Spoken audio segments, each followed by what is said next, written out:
성령의 살바라 이 땅에 불어오소서.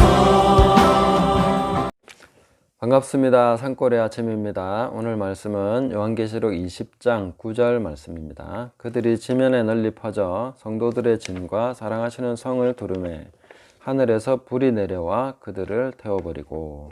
아멘. 자, 천년왕국에 대해서 전천년, 후천년, 무천년 그 중에 어떤 것을 취하든지 간에 오늘 계시록 20장 7절 이후로는 앞으로 다가올 확실한 미래로서 그렇게 남아있는 부분입니다. 그래서 이 부분에 대해서 우리가 자세하게 살펴보는 것은 매우 중요하다, 이렇게 볼 수가 있겠습니다. 오늘은 여기서 이 하늘에서 내려온 불에 대해서 살펴보려고 합니다. 자, 우리가 이 불에 대해서 생각할 때, 또 재림이나 마지막 때에 대해서 생각할 때에 이런 것을 한번 생각해 볼 필요가 있습니다. 만약에 수능 시험이 다가오고 있는 수험생이 있는데 그 수험생이 갑자기 수능이 다가오는 이 마지막 시점에서 새로운 뭔가를 막 준비해야 된다라고 한다면은 그동안 그 학생을 지도해 온 선생님이 잘못 지도했다, 이렇게 볼 수 있겠죠.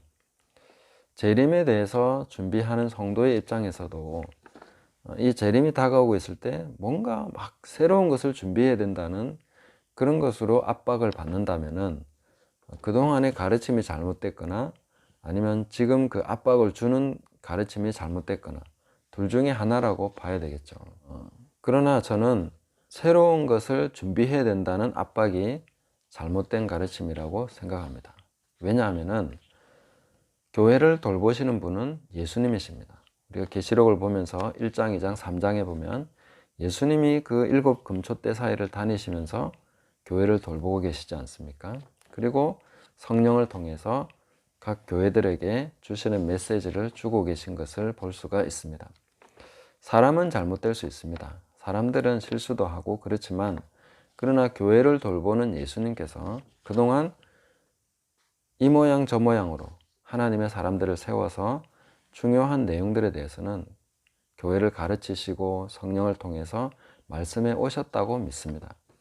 그래서 우리가 놓치고 있는 부분, 혹은 그동안 가볍게 여겼던 부분, 이런 부분에 대해서 상기하고 그런 것들을 좀 더 부각시키고 그렇게 해서 하는 것은 좋은 것이지만, 뭔가 그동안 전혀 하지 못했던 것을 지금 와서 새로 해야 된다라고 얘기한다면은 그런 것은 잘못됐다, 이렇게 볼 수 있겠죠.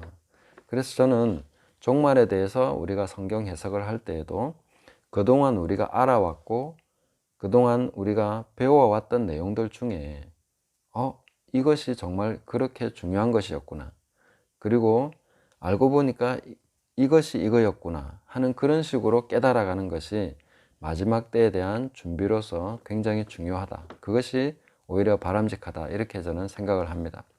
그래서 해석을 했는데 뭔가 완전 새로운 게 나오는 것이 아니라 해석을 하고 나니까 그동안 우리가 알고 있었던 내용이구나, 그런데 이것을 우리가 실천하지 못했고 그런 것에 대해서 우리가 제대로 순종하지 않아서 우리가 지금 이런 지경에 이르렀구나, 그리고 회개하고 다시 그 진리를 붙들고 그렇게 나가는 것이죠. 그런 것이 저는 좋은 해석이다, 이렇게 생각을 합니다. 오늘 불에 대해서 살펴볼 것인데 이 불에 대해서도 마찬가지입니다.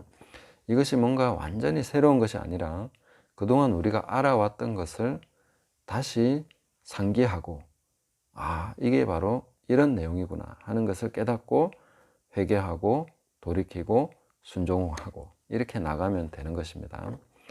성경에서 불에 대해서 우리가 살펴볼 때에 소돔과 고모라를 태운 그런 불이 있고요. 그리고 엘리야가 기도했을 때 하늘에서 불이 내려와서 제단과 그 물과 이런 것들을 태워버렸죠. 또 엘리야는 그 이후에 자신을 잡으러 온 50인의 그 군대를 태워버립니다.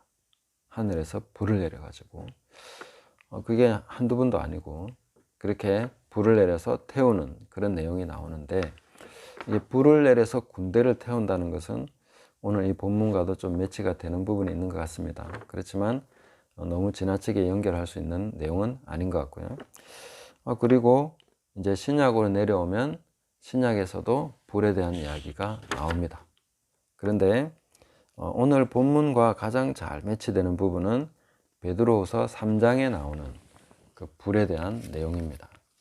베드로 사도는 이 마지막 때에 대해서 이렇게 얘기를 하죠.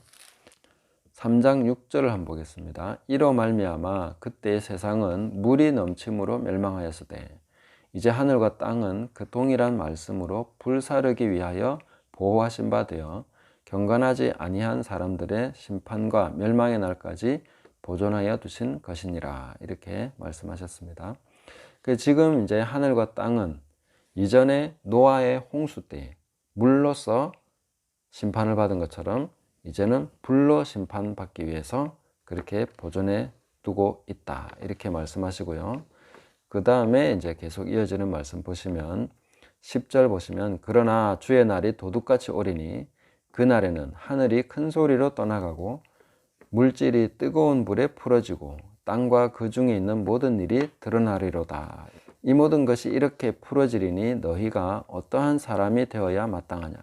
거룩한 행실과 경건함으로 하나님의 날이 임하기를 바라보고 간절히 사모하라. 그날에 하늘이 불에 타서 풀어지고 물질이 뜨거운 불에 녹아지려니와 우리는 그의 약속대로 의가 있는 곳인 새하늘과 새 땅을 바라보도다. 자, 이 계시록의 흐름과 아주 흡사하게 동일한 맥락으로 그렇게 이 말씀이 진행되고 있는 것을 볼 수가 있습니다. 하늘에서 이 불이 하늘도 태워버리고 그 다음에 물질이 풀어진다 이렇게 말씀하고 있는데 이 물질이라는 것은 아주 기본 원소를 얘기하는 그런 단어입니다. 그래서 이전 번역에는 체질이 이렇게 말했는데 예를 들면 우리가 화학을 하면 이 화학에서 분자 공식이 나오지 않습니까? 쪼개고 쪼개서 더 이상 쪼갤 수 없는 크기가 된 그것을 기본 원소라고 얘기할 수 있는 것이죠. 그만큼 정확하게 이 불이 그것을 구분해서 태운다 하는 것으로 이해할 수가 있겠습니다. 그러니까 이 불이라는 것이 하늘에서 내려온 불이 선별적으로 태우는 불이다 하는 것을 우리가 이해하는 것이 필요하다 하는 것입니다. 고린도전서 3장에서도 불이 나오죠. 그날에는 이제 공적이 불에 탈 것이다 이렇게 말씀하고 있습니다. 그 불로서 공적을 시험하게 된다. 여기서 이 공적이라는 말은 그 에르곤, 행위라는 말입니다. 믿음과 행위라고 얘기할 때 그 행함이라고 얘기할 때 동일한 단어입니다. 이 공적과 행함 이것은 같은 단어입니다. 그래서 우리의 어떤 행함에 대해서 이 불로서 시험하시는 그런 때가 온다. 우리 믿는 자들에게 있어서도 이 불은 우리를 시험하는 불이 됩니다. 그래서 금을 불로서 연단해서 불로서 계속해서 우리가 재련을 하듯이 쇠도 마찬가지죠. 불을 가지고 재련을 하게 됩니다. 이런 것처럼 이 불이 이 성도들에게 있어서 우리에게 있어서 불순물을 태워버리고 우리 안에 있는 찌꺼기와 우리가 가지고 있지 않아야 될 이런 것들을 태워버리는 그런 불로서 그렇게 묘사가 되고 있습니다. 저는 마지막 때에 임하는 이 불도 이런 불과 다르지 않다 이렇게 생각을 합니다. 왜냐하면 하늘의 불은 태울 것은 태우고 남길 것은 남기는 불입니다. 그 불 속에서 남아있는 것이 하나님께서 세우신 것이고 하나님의 그 하늘에 속한 그것으로서 합당한 것이 되는 것입니다. 자, 그래서 우리가 이 불에 대해서 생각할 때에 그냥 제가 곡과 마곡의 군대도 역시 영적인 부분으로 해석을 해야 된다고 제가 말씀을 드렸는데요. 자, 이런 부분에서 우리가 볼 때에 이 불에 대해서도 그냥 단순히 군대를 태우는 그런 불로서가 아니라 하나님 앞에 합당하지 않은 것, 하나님께서 심지 않으시고 하나님이 세우시지 않은 또 하늘에 합당치 않은 모든 것을 태워버리는 그런 불이다 이렇게 볼 수가 있겠습니다. 베드로 사도는 군대만 태우는 것이 아니라 하늘까지도 태워버린다. 그리고 체질을 태운다고 말씀하십니다. 이 체질, 완전히 기본 원소, 그래서 순수하게 분리시키는 그런 불이라는 것을 우리가 알 수가 있습니다. 그러면 이 불에 대해서 효과적으로 준비하는 것이 뭔가? 그것은 미리 나중에 가서 태워질 것을 우리가 미리 회개하고 버리는 것입니다. 미리 태워버리는 것이죠. 없애버리는 것입니다. 그것이 여기에 대한 가장 효과적인 준비다. 그래서 성도들의 진에 속한 그런 성도들, 그들은 바로 자기 속에 또 자기 삶에 이 불에 태워질 것은 가지고 있지 않는 그런 사람들이 되는 것이죠. 이것은 그동안 우리가 늘 배워왔고 행해왔던 그런 내용들입니다. 다른 모든 성경과 같은 맥락입니다. 회개하고 죄를 버리는 것이죠. 이런 부분에 대해서 조금 더 자세하게 살펴본다면은 마태복음 5장에서 예수님께서는 네 오른 눈이 범죄케 하면 그것을 뽑아버려라. 백체 중에 하나가 없어지고 온몸이 지옥에 던져주지 않는 것이 유익하다, 이렇게 말씀하시고, 또 오른손이 범죄하면 찍어버려라. 네 백체 중에 하나가 없어지고 네가 온몸이 지옥에 던져지지 않는 것이 내게 더 유익하다, 이렇게 말씀하셨습니다. 태워지고 지옥에 속한 것들은 내 몸의 일부라도 찍어내버리는 거죠. 버리는 것이죠. 아낌없이 태워버리는 것이죠. 이런 식으로 우리가 살아야 된다라고 말씀해 주고 있는 것입니다.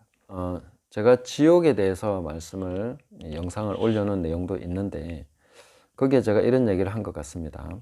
지옥에 불이 타죠. 불이 타는데 불은 재료가 있어야 탑니다. 불은 혼자서 존재할 수 없는 것입니다. 그래서 지옥 불의 재료가 뭘까?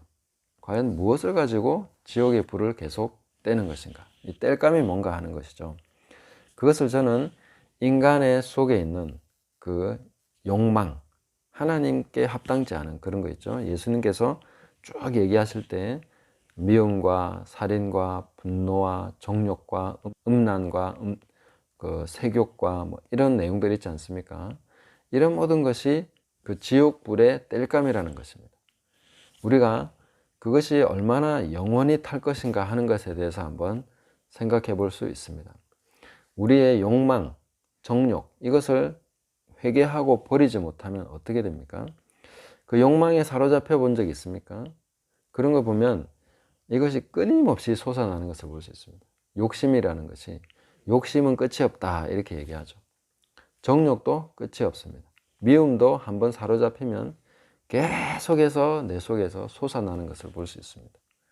마치 기름이 솟아나듯이 계속 지옥불에 땔감을 공급하는 것이죠. 그것을 재료로 해서 지옥이 영원히 탈 수 있다는 거죠.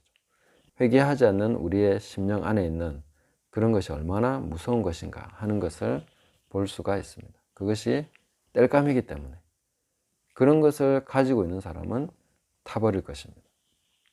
자, 야고보서 5장 1절에서 3절 한번 읽어 드리겠습니다. 들으라 부한자들아, 너희에게 임할 고생으로 말미암아 울고 통곡하라. 너희 재물은 썩었고 너희 옷은 좀 먹었으며 너희 금과 은은 녹이 슬었으니 이 녹이 너희에게 증거가 되며 불같이 너희 살을 먹으리라. 너희가 말세의 재물을 쌓았도다. 이렇게 말씀하시죠. 여기서 불같이 너희 살을 먹으리라, 이렇게 말씀하고 있습니다. 불같이. 그런 것이 우리가 욕심으로 쌓아 올린 모든 것이 불처럼 거기서 타올라서 재료가 될 수 있다 하는 것을 살펴볼 수 있는 그런 내용이라고 봅니다. 그래서 우리가 이런 것을 두렵고 떨림으로 우리 속에 있는 그런 더러운 것과 미움과 정욕과 욕심과 탐욕과 음란과 이런 것들을 버려야 되는 것이죠. 실제적으로 눈을 뽑아버리고 손을 잘라버려야 됩니다. 이거 어떻게 할 수 있는지 제가 다음에 말씀을 드리겠습니다. 왜냐하면 이거는 그냥 육적으로 하는 게 아니기 때문에. 육적으로 어느 손을 잘랐다고 해서 뭐가 달라지겠습니까? 눈 하나 뽑았다고 해서 뭐가 달라지겠습니까? 실제로 이것을 영적으로 할 수 있는 방법에 대해서 제가 다음번에는 한번 말씀을 드리도록 하겠습니다. 우리는 분명히 그런 것에 대해서 배워야 되고 깨달아야 됩니다. 회개하되 철저하게 회개하고, 또 영으로서 육의 행실을 죽이면 살리라 이렇게 말씀하셨는데, 죽이는 방법을 알아야죠. 그것이 어떻게 할 수 있는 것인지를 우리가 배워야 되겠습니다. 이 부분에 대해서는 다음번에 말씀을 드리겠습니다. 그래서 이 마지막 때에 여기에 불태워지지 않기 위해서 준비하는 것은 뭔가 새로운 방식이 아닙니다.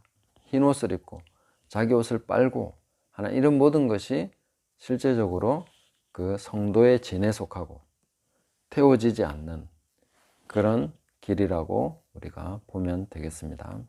마태복음 7장에서 예수님이 산상수훈을 마치실 때도 이 집을 지은 사람이 비가 내리고 홍수가 나고 바람이 불고 그때에 무너지는 집이 있고 무너지지 않는 집이 있다. 이 부분에 대해서 주님이 말씀을 하셨습니다.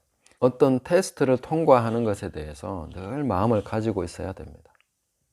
우리가 하나님 앞에 가지고 있는 마음과 또 어떤 것을 성취하기 위해서, 주님을 따라가기 위해서 우리는 늘 테스트를 통과해야 된다는 것을 기억해야 됩니다.